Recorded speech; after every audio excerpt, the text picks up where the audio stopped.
Coming up tonight on Middle Tennessee News, the city of Murfreesboro is implementing a program to place speed cushions around town. A new addition has been announced for Rockville High School, and a contemporary mask mandate has been placed in Rutherford County schools. All those stories plus your local weather and sports, Middle Tennessee News starts right now.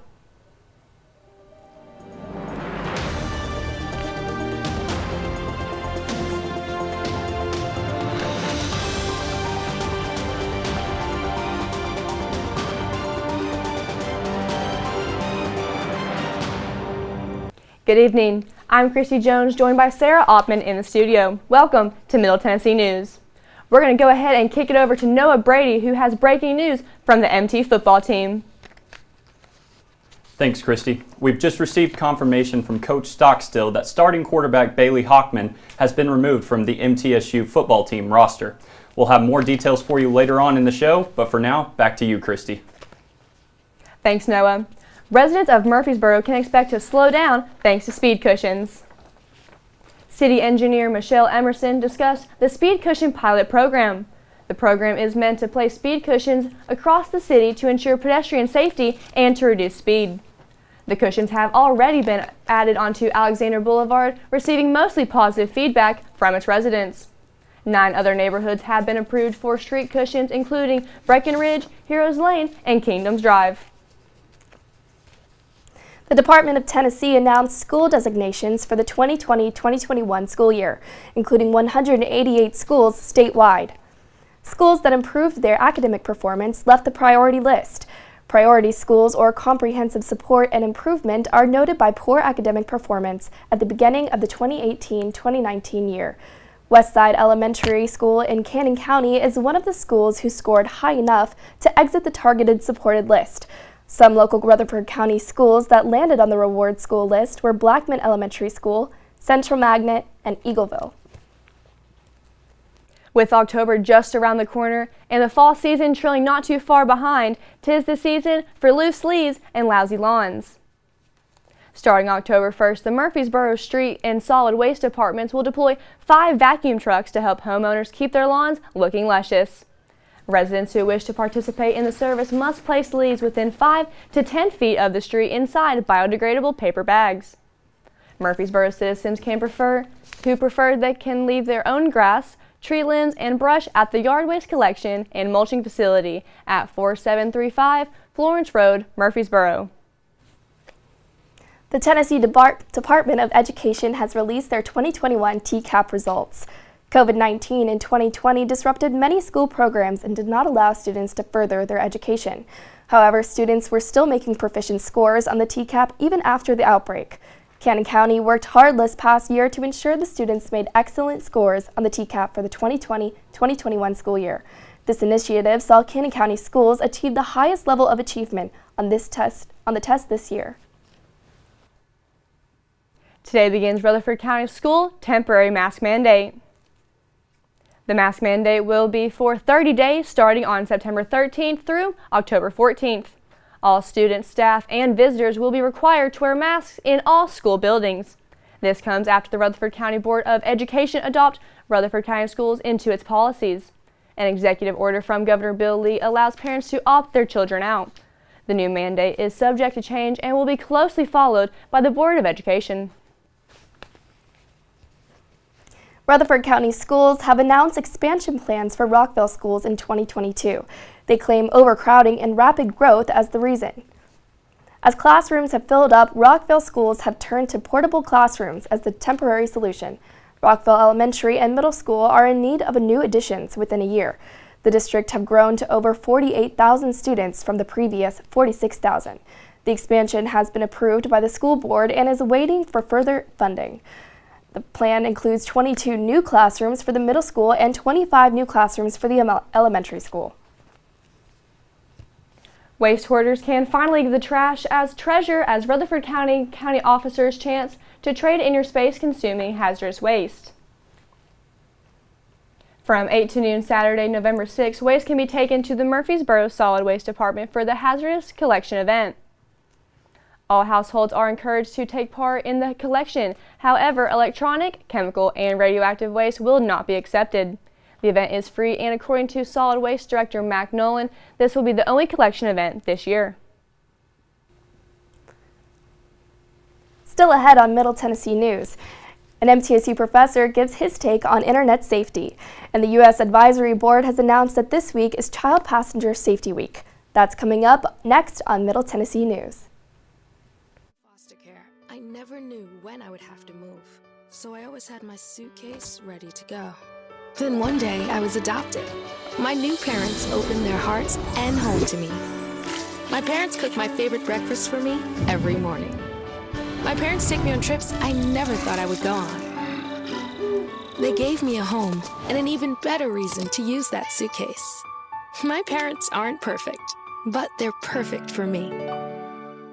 Jordan knows he shouldn't eat this entire bowl of nachos, but tonight he's earned that right because a few hours ago in the middle of happy hour, he recognized a sign. Not from the gods or a bolt of lightning, but from a double heart, a kissy face, and a fourth ha in ha ha ha. That's when Jordan knew he was buzzed. So when it was time to go, he got a ride home instead of driving.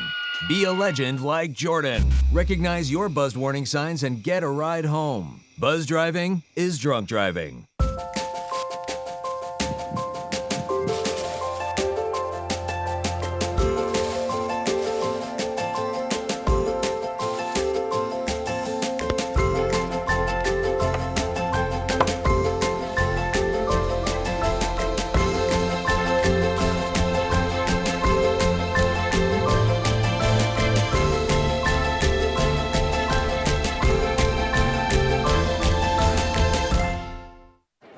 The black truck?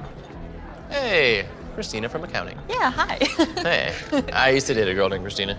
Oh, really? Yeah, and then she dumped me for my best friend. You want to see some photos of them that I took? I don't. I thought we talked about this, buddy. Buzzed and overshared again? Yeah. Yeah. I'm gonna call a car. That's a smart idea.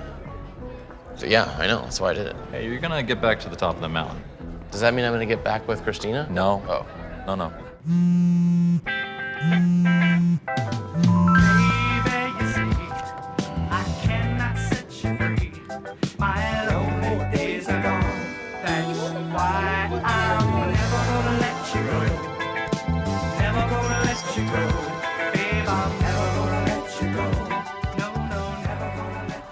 Here you go. Thank you. Thank you.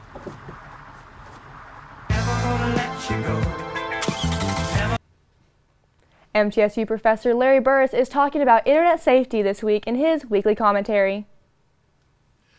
Would you let your 8-year-old walk down an unlit, unfamiliar street, knowing your child might get into trouble? That is, in fact, what many parents are doing when it comes to the internet. They're letting their children out on the information superhighway, unaware of the dangers lurking there. One of the solutions to these problems is that parents are limiting access to both online and in-home gaming and information sites. They're saying to their child, you can have an hour or two for non-school computer access. Well, that's like saying to the child, you can eat anything you want for the next 2 hours, anything at all, whether it's good for you or not. If that sounds absurd, that's exactly what parents do when they turn their children loose, unsupervised on the internet. The National Center for Missing and Exploited Children, however, offers some common-sense guidelines for children's computer use. For example, the center recommends never giving out identifying information, such as home address, school name, or telephone number in a public message, such as a chat or bulletin board. Adults should think carefully before revealing personal information, such as age, marital status, or financial information. Parents should get to know the services their children use. If you don't know how to log on, get your child to show you. Find out what types of information it offers, and whether it has ways for parents to block objectionable material. Never allow a child to arrange a face-to-face meeting with another computer user without parental permission. If a meeting is arranged, make the first one in a public location, and be sure to accompany the child. We hear a lot about cyber community and virtual neighborhoods, and the rules for living in them are pretty much the same common sense rules we should be using in our own communities and neighborhoods as well. I'm Larry Burris. Professor Burris will be back next week with another commentary. The 21st Annual Americana Fest kicks off in Nashville this week with help of partner WMOT Roots Radio. The live music event begins this Wednesday and runs through Saturday at the East Side Bowl in Madison. Americana Fest, along with MTSU-based partner WMOT Roots Radio, will play host to several acclaimed artists, including Grammy Award winner Aoife O'Donovan. If you're unable to catch the concerts in person, you can catch a live stream of the festivities at livesessions.npr.org, thanks to WMOT. For more information on Americana Fest, visit americanamusic.org. MTSU will be hosting an information fair on social activism. They are encouraging students to be safe when fighting for social change. MT Engage Week was designed to implement teaching strategies in order to get students more involved in educational experiences. The event will be held this Thursday on the Student Union Commons. The activities will occur in 2 different parts, with the fair starting at 1:30 p.m. and ending at 3 p.m. Different organizations will be present in order to provide resources for student activists working during a pandemic. There will be 5 experts speaking after the fair in room 104 of the Academic Classroom building. The panel will occur from 4:30 p.m. to 6 p.m. For more information, head over to mtsu.edu/mtengage.com. According to the U.S. Advisory Board, car crashes are the leading cause of death in children, which is 20% higher than other causes. This week is Child Passenger Safety Week. Car crashes are not always avoidable, but what should not be avoided is a child's security in their seat. Car seats and boosters are the most efficient way to protect your child in the event of an accident. They can only do their job when they are the correct size, fastened properly, and registered with the manufacturers as an additional precaution. Gina Logue is hosting MTSU on the Record and is interviewing Marie Patterson discussing the Physician Assistant Master's Degree program. Patterson is the director of the new Physician Assistant Master's Degree program. The program is for excellent service, learning, compassion to healthcare, and access to care about diverse populations. For more information, it will air on Tuesday, September 21st from 9:30 to 10 p.m. on Sunday, and September 26th from 6 to 6:30 p.m. on WMOT.org. When we come back, Noah Brady is over in the MTN Sports Den. He'll have your full sports report after the break. Stick around. When I was in foster care, I never knew when I would have to move, so I always had my suitcase ready to go. Then one day, I was adopted. My new parents opened their hearts and home to me. My parents cook my favorite breakfast for me every morning. My parents take me on trips I never thought I would go on. They gave me a home and an even better reason to use that suitcase. My parents aren't perfect, but they're perfect for me. Jordan knows he shouldn't eat this entire bowl of nachos, but tonight he's earned that right because a few hours ago in the middle of happy hour, he recognized a sign. Not from the gods or a bolt of lightning, but from a double heart, a kissy face, and a fourth ha in ha ha ha. That's when Jordan knew he was buzzed. So when it was time to go, he got a ride home instead of driving. Be a legend like Jordan. Recognize your buzzed warning signs and get a ride home. Buzz driving is drunk driving.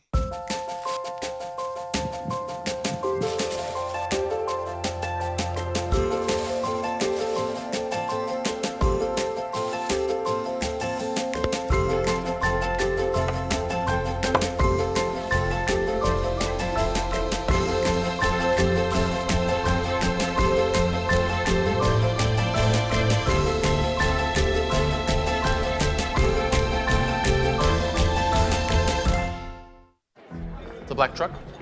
Hey, Christina from accounting. Yeah, hi. Hey, I used to date a girl named Christina. Oh, really? Yeah, and then she dumped me for my best friend. You want to see some photos of them that I took? I don't. I thought we talked about this, buddy. Buzz and overshared again? Yeah. Yeah. I'm gonna call a car. That's a smart idea. So yeah, I know, that's why I did it. Hey, you're gonna get back to the top of the mountain. Does that mean I'm gonna get back with Christina? No. Oh. No.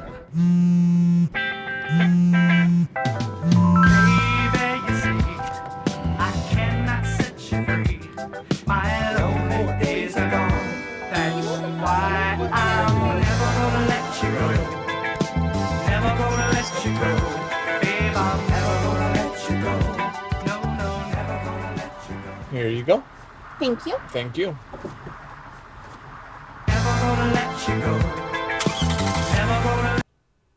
Welcome back to the newly renovated MTN Sports Den for another semester full of Blue Raiders sports reports. Let's kick things off at the WKU Soccer Complex where the Lady Raiders took the field Sunday night. While the Blue Raiders held an early advantage, earning the first 4 shots on goal in the first 10 minutes of play, the Hilltoppers would start to heat up, and by the end of the first half, while the game remained scoreless, WKU led in the shots on goal category 9-7. The Blue Raiders were held in check throughout the second half as WKU jumped out to a 1-goal lead in the 68th minute. After a crucial Raiders penalty with less than 10 minutes to go in the game, a last-minute goal from Jennifer Francis would not be enough for the Lady Raiders, as the score would remain 2-1 as MTSU dropped their first conference match of the season. They'll get a shot at redemption at home this Friday night, however, as MTSU hosts Old Dominion Monarchs at 7 p.m.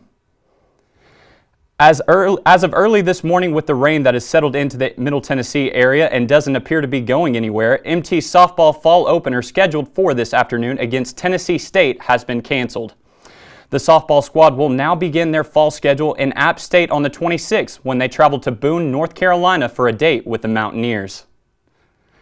The Blue Raider football team had high hopes of carrying momentum from their game against Virginia Tech into UTSA as they started conference action against the Roadrunners. Unfortunately, this was not the case as MT fell short by a score of 13-27 in San Antonio on Saturday afternoon. The Blue Raiders offense struggled to get going throughout almost all 4 quarters. It wasn't until just inside the 4-minute mark in the fourth quarter and being on the wrong side of a 27-0 deficit when quarterback Chase Cunningham would find Marshall and Pierce for touchdown connections on back-to-back drives. MT's football program did have a couple of positives come out of Saturday, however, as the defense forced 3 Roadrunner turnovers and senior Reed Blankenship recorded his 335th career tackle, earning him the second most now on MT's all-time tackle list. Blankenship and the rest of the Raiders' defensive presence will be necessary next week as the football team travels to Charlotte for a Saturday night game against the 49ers. Before we let you go here in the Sports Den, I want to let you know that over the weekend, quarterback for the Blue Raiders, Bailey Hockman, told Coach Stockstill the following. Bailey came to me Sunday morning and told me that he had made the decision to not play football any longer. The Blue Raiders will be without Hockman and will be relying on Chase Cunningham for the rest of the season in the QB1 spot. That's all we got for you here in the MTN Sports Den. With all things Blue Raider sports ball, I'm Noah Brady. Christy, back to you.